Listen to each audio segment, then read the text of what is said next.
this video, I am going to show you how to install Visual Flow application on your local Minikube cluster. Before we start, there is installation guide page where you can find all the steps required to install this Visual Flow application. So please check the link in the description under this video to make sure all the steps are up to date. Let's take a look what we need to do if you want to install Visual Flow application on Minikube cluster. First of all, we need to prepare our environment and take a look what needs to be pre-installed before we start our actual Visual Flow deployment. So we need Git to be installed to be able to clone our GitHub repository with configuration files from Minikube branch. Also, we need kubectl.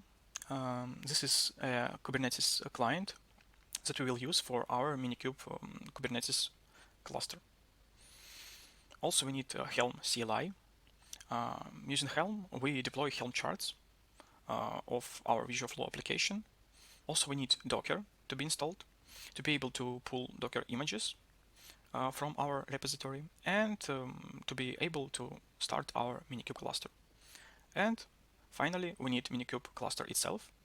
Installation of the software is not in the scope of this video, but no worries. If you're missing anything on your machine, you can easily install it. Just click on links in this guide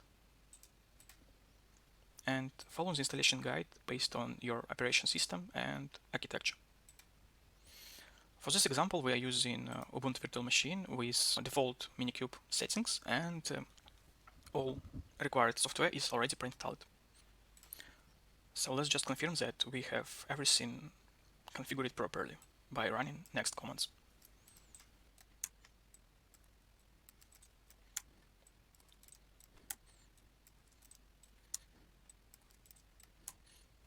Okay, it looks fine on this machine, and I expect you to have similar output on your machine, so you can proceed with installation. Next step is to create a Minikube cluster. So we are going to use Docker driver and create a Visual Flow profile, but actually it's up to you what driver to use, and profile name could be default or your own. It actually doesn't matter.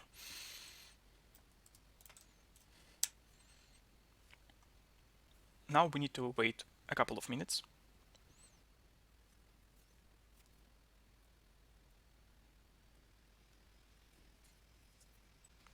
Okay, looks like our cluster is up and running. Let's confirm it. We just set up our Visual Flow profile that we just created and run kubectl to make sure all system pods are running fine on our new cluster. It looks good. Next step is to install Redis and PostgreSQL on our cluster. Some functionality of Visual Flow application requires to have Redis and PostgreSQL databases. To install them, we need to add Helm repo of Bitnami to be able to extract these Helm charts.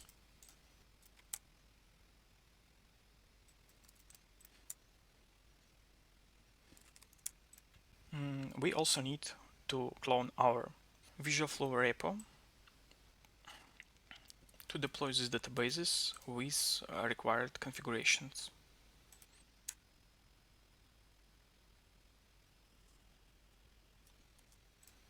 Now go to the directory with databases Helm charts. Now we install Redis.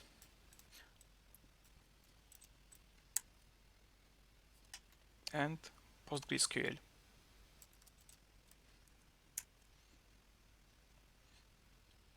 We would recommend you to copy all this output just to save it somewhere and take a look how you can reconfigure these databases if you need.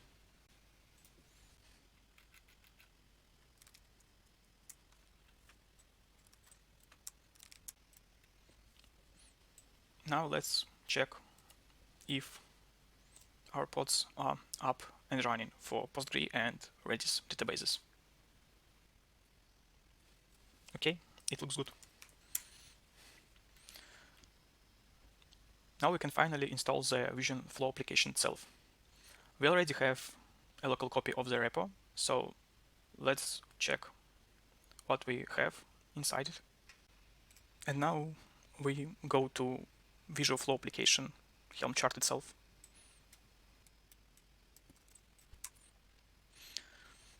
So our cluster is new and fresh, so we need all extra tools on Kubernetes to be installed, but let's just confirm. First of all, we need Kubemetrics on our Kubernetes cluster. We don't have it, but there is no problem. It already configured in this Helm chart, so no extra actions required. But if you already have installed them, you just need to update values file.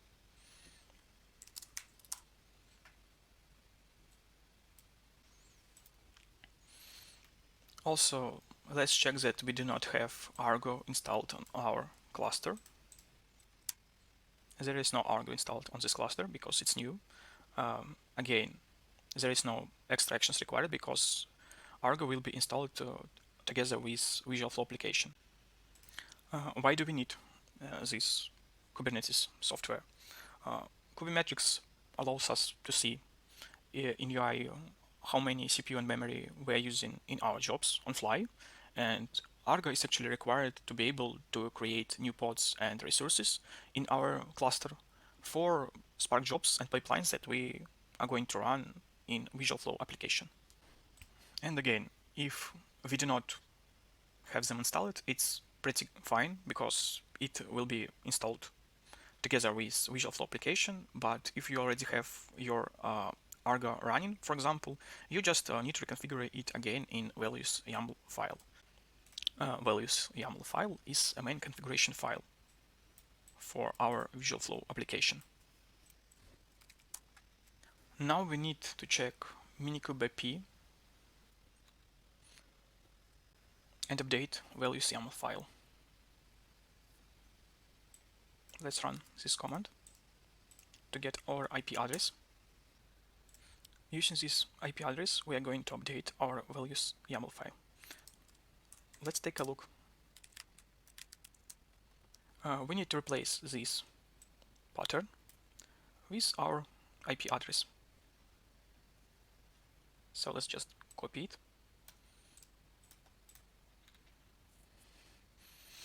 and update.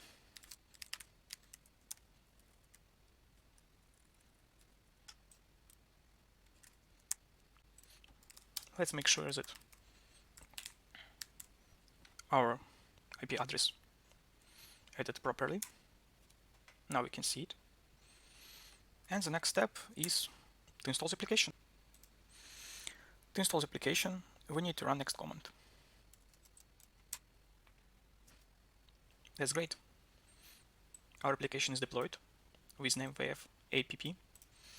And now we need just to wait a couple of minutes until all pods are up and running. Okay, let's check how our containers are running. Again.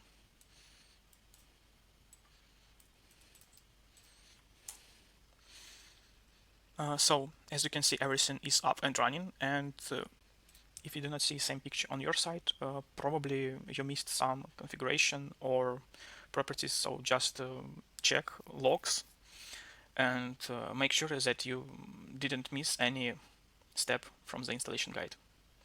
So let's see what actually we have running on our cluster.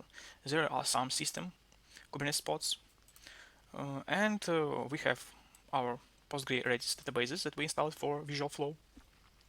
Also, we have Argo and all VF app containers are related to Visual Flow application. So Argo is required to control all our configuration files and pods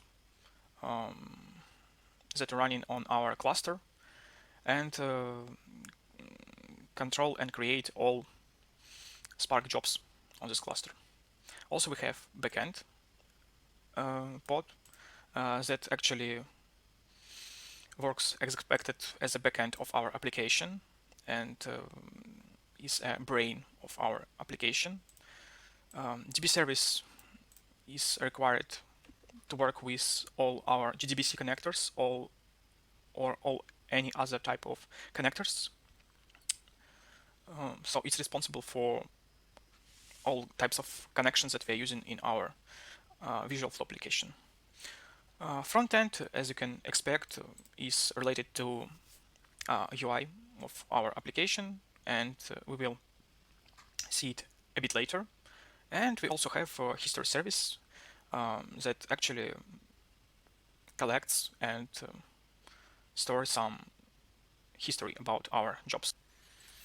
Now we just want to see where is our application running.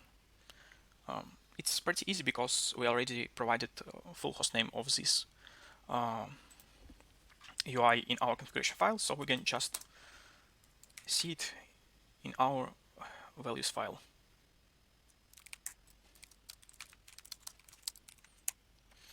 Now let's just copy this URL and paste in our web browser. If everything is okay, you should see the main page of Visual Flow application. Now you can just create a new project.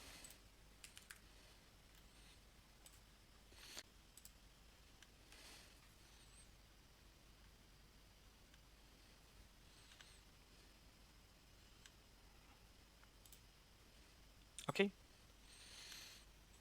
Now we finally deployed and configured our application in our local cluster. That's it. I hope you like this video, and thank you for watching.